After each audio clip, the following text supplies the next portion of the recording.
अब अगर आप ये वीडियो देख रहे हो तो आई होप आपने इसका पिछला पार्ट देख लिया है, और अगर नहीं तो इसका लिंक आपको कमेंट या डिस्क्रिप्शन में मिल जाएगा, जिसे देखना ना भूलिएगा, वरना ये वीडियो आपके पल्ले नहीं पड़ेगी।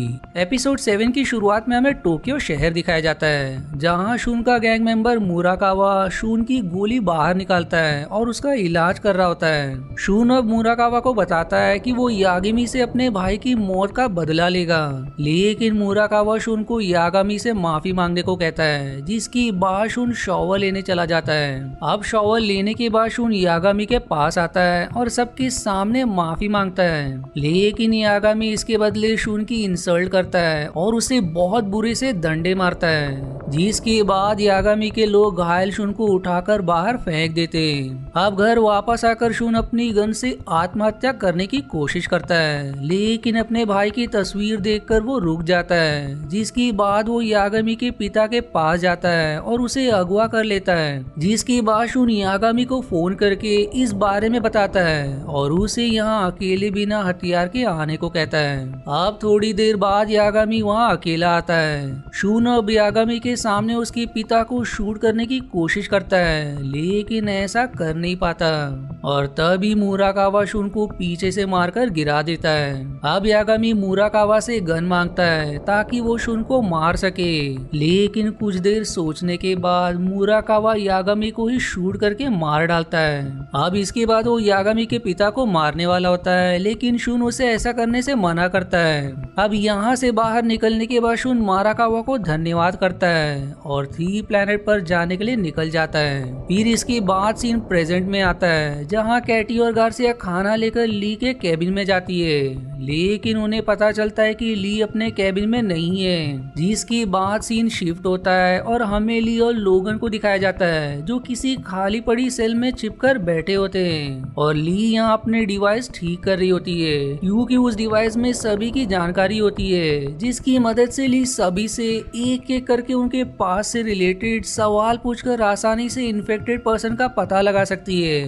पर तभी वहाँ पर अचानक में भूकंप आने लगता है। वहीं ऊपर की तरफ शून और बाकी लोगों को एवेलिन बताती है कि सेल 50 में हुए नुकसान से शिप में प्रेशर धीरे धीरे कम हो रहा है, जिससे यहाँ की मशीन्स में खराबी आ सकती है और इससे हम सबकी जान भी जा सकती है। इसलिए अब सभी डैमेज को रिपेयर करने के लिए सेल 50 में जाने लगते हैं, और रास्ते में उन्हें बॉन्ड भी मिलता है, जिसे वो शिप के ऊपरी हिस्से में गार्सिया और कैटी के साथ छोड़कर लिफ्ट से सेल 50 में चले जाते हैं। अब रास्ते में उन्हें लोगन भी मिलता है, जो उनके साथ सेल 50 में जाता है, और यहाँ आकर ये सभी डैमेज एरिया को रिपेयर करने की कोशिश करने लगते हैं। पर तभी अचानक से वहाँ फंसे एस्ट्रॉइड में धमाका होता है, जिससे वहाँ की सभी चीजें बाहर अंतरिक्ष की तरफ जाने लगती है। इसी दौरान लोगन बुरी तरह से घायल हो जाता है, और सभी लोग लोगन को लेकर बड़ी मुश्किल से यहाँ से निकलते हैं और फिर सेल 50 के गेट को बंद कर देते हैं। वहीं यहाँ ऊपर ली कंप्यूटर स्क्रीन पर देखती है कि कुछ ही देर में रिंग 50 शिप से अलग होने वाली है, इसलिए वो रेडियो से इसके बारे में लाना को बताती है और जल्दी से सभी को वहाँ से बाहर निकलने को कहती है।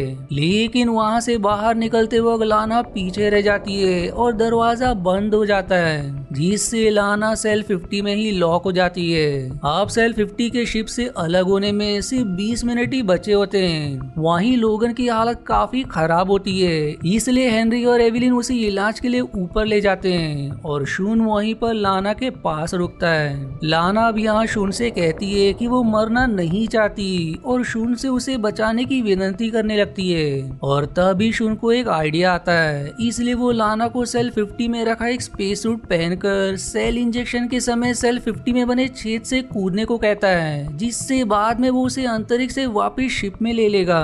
लेकिन लाना काफी डरी हुई होती है और ऐसा करने से मना कर देती है, पर शून के काफी समझाने के बाद वो ऐसा करने के लिए मान जाती है। वहीं दूसरी तरफ हॉस्पिटल में ब्लड खत्म हो चुका होता है और लोगन को खून की बहुत जरूरत होती है, और किसी को भी लोगन के ब्लड ग्रुप का पता नहीं होता, इसलिए ली अपने डिवाइस को ऑन करने की कोशिश करती है, जिसमें अंत में वो कामयाब भी हो जाती है। जिसके बाद उसे पता चलता है कि लोगन का ब्लड ग्रुप ए है। अब ली इसके बारे में तुरंत रेडियो से कैटी को बताती है, और यहाँ पर ए ब्लड ग्रुप से बॉन का ही होता है, इसलिए बॉन लोगन को ब्लड डोनेट करता है। और वहीं यहाँ सेल 50 में लाना को अंतरिक्ष सूट मिल जाता है, जिसे पहनकर वो अंतरिक्ष में जंप करने के लिए तैयार हो जाती है। लेकिन लाना अभी भी बहुत डरी हुई होती है, इसलिए उसे शांत करने के लिए शून उससे उसकी फैमिली के बारे में पूछता है, जिस पर लाना उसे बताती कि उसका एक छोटा भाई है जिसका नाम सैम है। और आगे वो अपने घर के बारे में भी शून से शेयर करती है।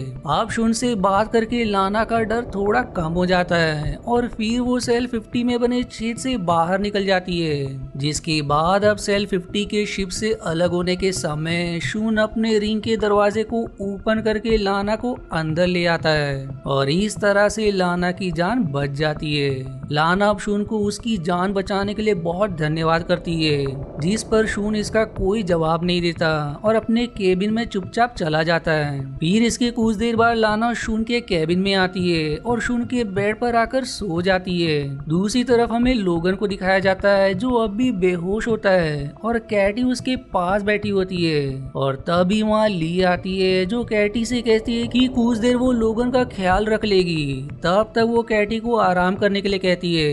अब कैटी भी उसकी बात मानकर वहाँ से चली जाती है। फिर कुछ देर बाद जब लोगन को होश आता है तो वो देखता है कि ली उसके पास खड़ी होती है और ली की आंखों और नाक से खून बह रहा होता है। और इसी के साथ ली भयानक आवाज में चिल्लाते हुए लोगन पर हमला कर देती है। और इसी डरावने एंडिंग के साथ ये एपिसोड यहीं समाप्त हो जाती है।